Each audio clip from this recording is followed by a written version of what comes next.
salesman kita Fazli Lincoln. Sampai cek motor cari dia juga korang. Alamak.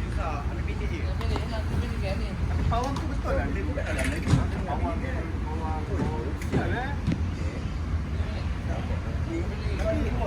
dia pun orang sang ni.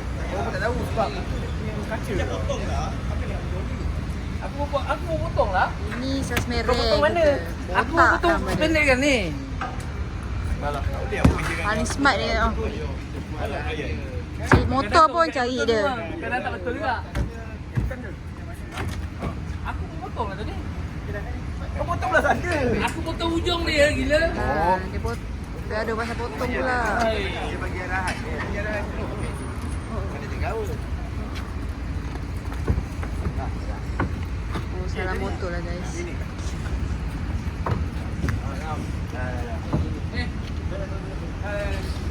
Dah boleh terus makan dalam. Ya!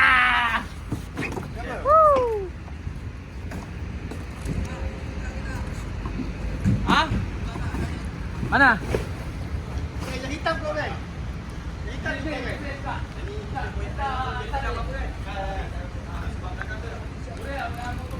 Smart Macam mata awak. Boleh kata TikTok shop. Sempat pun. Okay, bye-bye. Thank you. Kita berhadapan setulang laut. Tengok view kita.